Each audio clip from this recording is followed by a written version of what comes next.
Sunday, 23rd February marked 3 years since the Russian invasion of Ukraine. We are in the capital of Belgium, Brussels, and we thought it would be a smart idea to get some context from a Ukrainian citizen. And so we sat down with a Ukrainian journalist, Olena, and here are some of her thoughts. It's great to be chatting with you here in Brussels in front of the EU Commission. You are a Ukrainian journalist. Perhaps you can tell us a little bit about Ukraine and the situation there. Sure, with pleasure. I'm very happy that you are interested. So, there is the war right now going on in Ukraine. It's been 3 years just recently, but it was 3 years of full-scale war. But actually, for many Ukrainians, we say that the war started in 2014.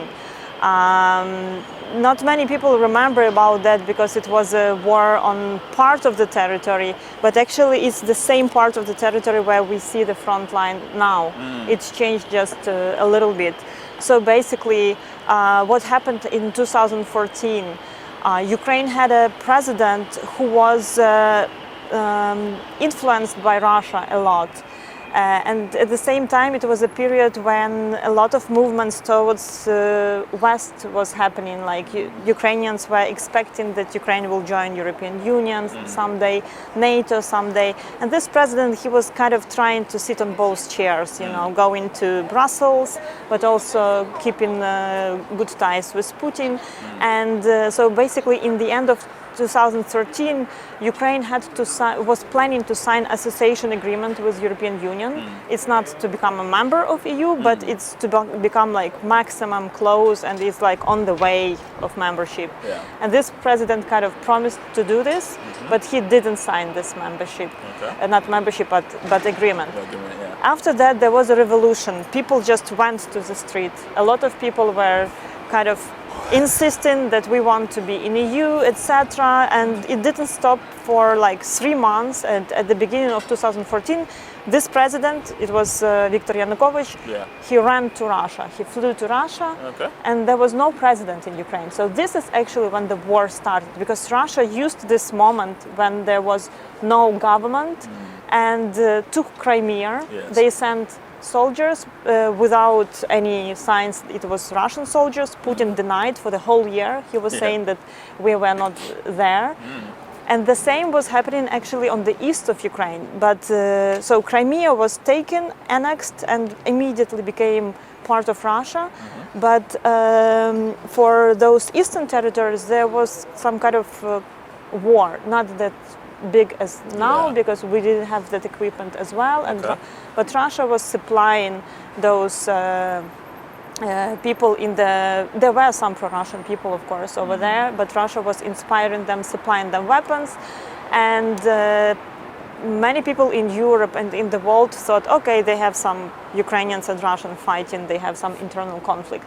But what was very significant when all the world finally noticed it was a downing of passenger flight, MH17. In summer 2014, there was a plane flying from Amsterdam to Kuala Lumpur. 2/3 of people were citizens of Netherlands. 300 people basically died because plane was shot, and it was a weapon which rebels over there didn't have. It was a Russian system brought. There were satellite images, a lot of evidence that it was a Russian systems were brought to Ukrainian territory, and this plane was shot. And this is basically when more people started recognizing that Russia was there. But basically was the conflict like this for 8 years, never stopped. Ukraine and Russia tried to negotiate. France, Germany was also taking part. There were many meetings, but it never worked. And this kind of frozen conflict went on, but it wasn't that bad as now. It was just like snipers shooting from each side, etc. Not this kind of, full-scale war we have now. Yeah. So take us forward to the 24th of February, 2022. What happens then? What does that look like? So we saw signs from United States, like there were news from how do they call it, like secret services, that they see that Russia is planning to invade Ukraine. and also Russia had a lot of troops.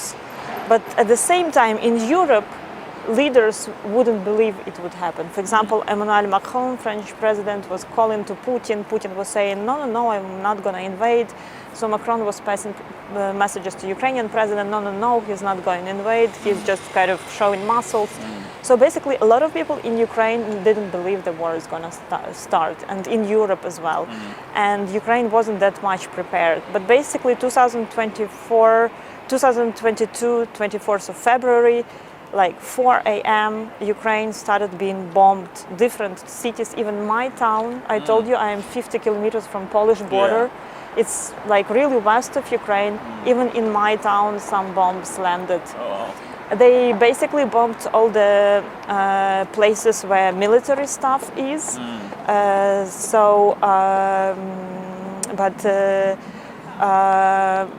It was at the beginning, and they called it like a demilitarization and denazification. Yeah.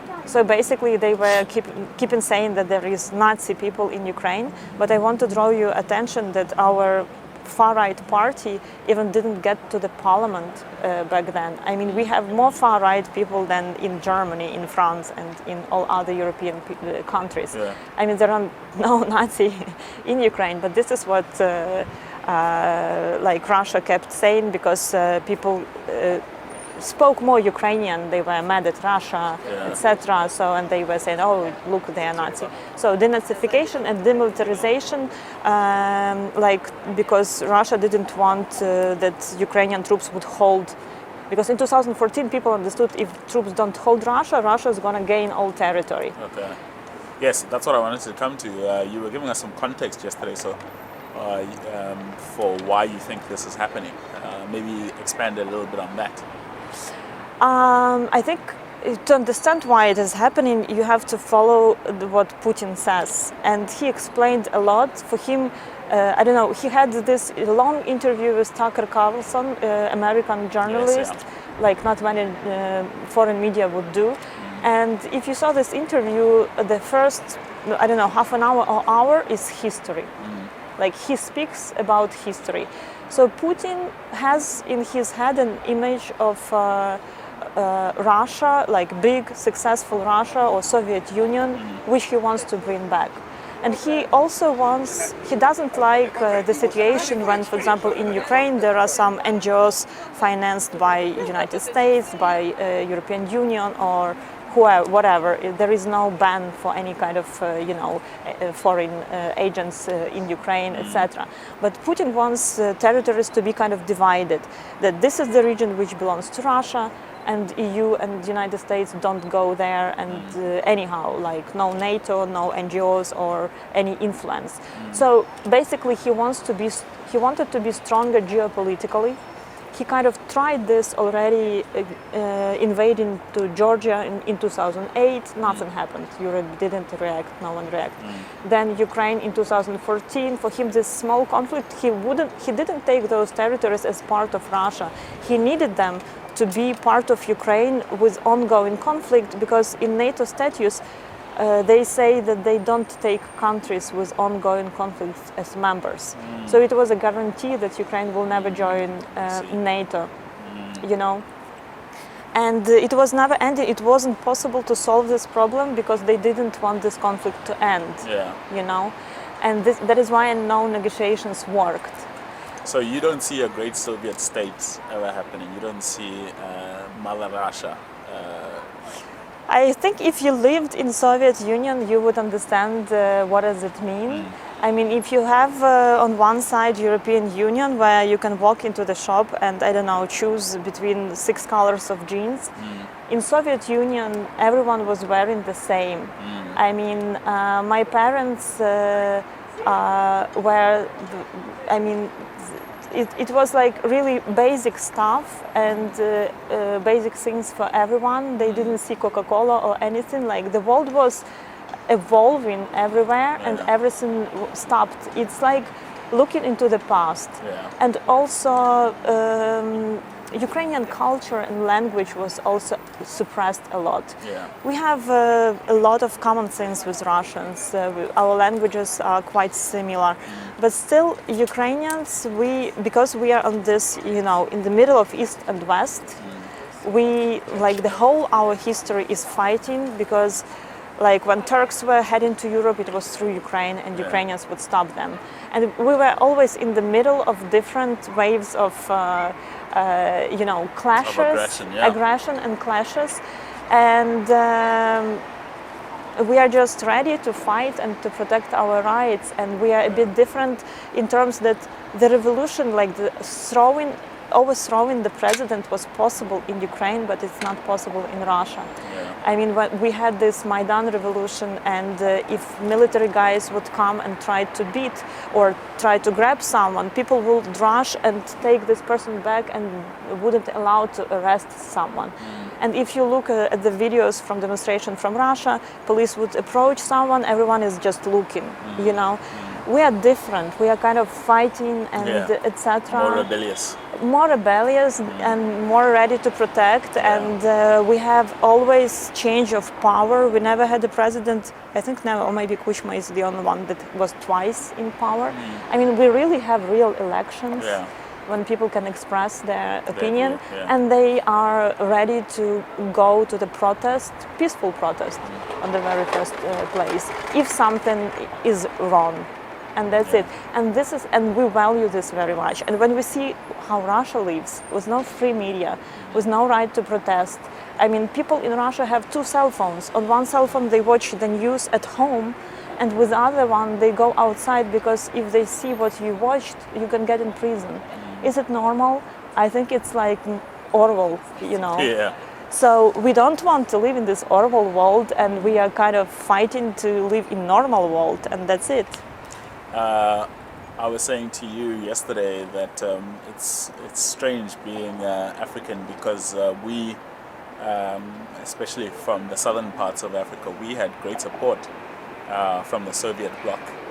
So there is still that affinity towards it. So there's always this kind of balancing act of emotions when you listen to stories like yours, and you juxtapose them against that affinity that we have with the Soviet bloc.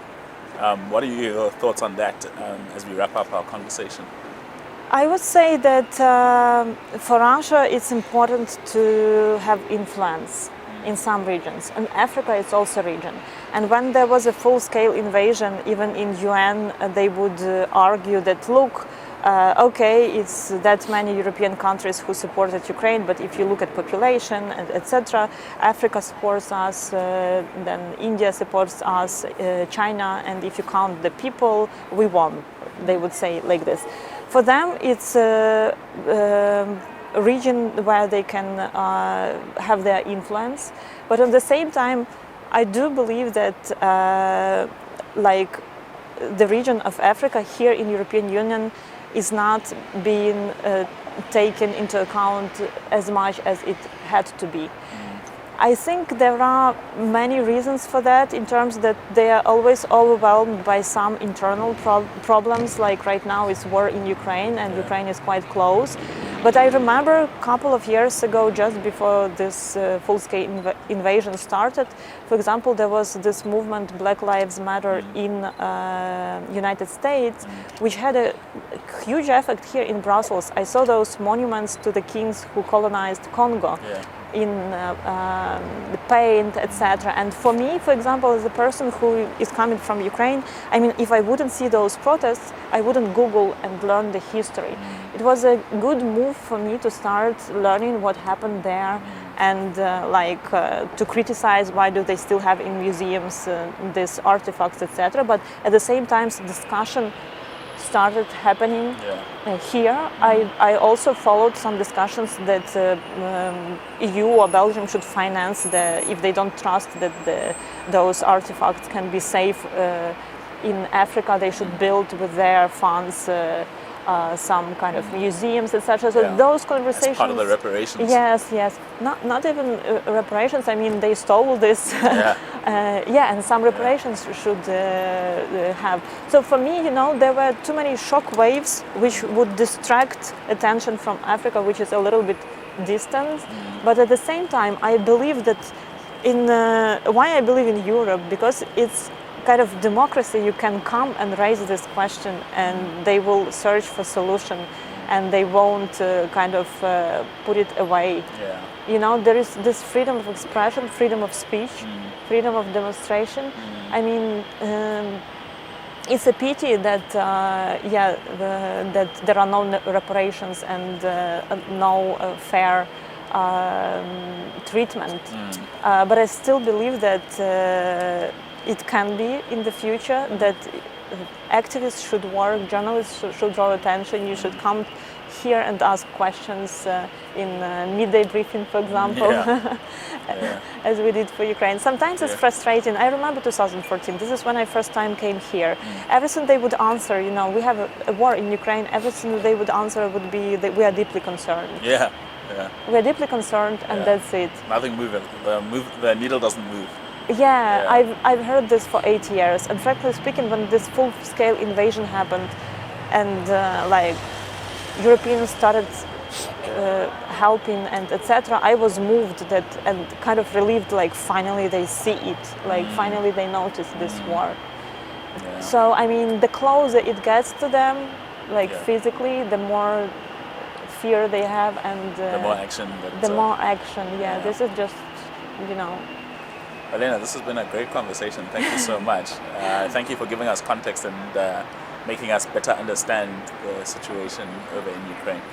Thank you. I hope it helps. I don't know. Yeah. Well, we can only but hope. It's quite complicated. And it's also distant for you guys. Yeah. I mean, you know, I don't blame anyone who doesn't know about conflict in Ukraine, because believe me, when there was war in Georgia, which is neighbor of Ukraine, in 2008, Russia invaded Georgia. And I mean, I didn't watch news much. I didn't know about it, and it was just because I was young, you know, and it was just our neighbors. And just in 6 years, we have exactly the same invasion, and like, I wouldn't believe that could happen. But why couldn't it happen if it happened already to our neighbors? You know, it was obvious it's gonna happen. Yeah. Thank you so much. Thank you.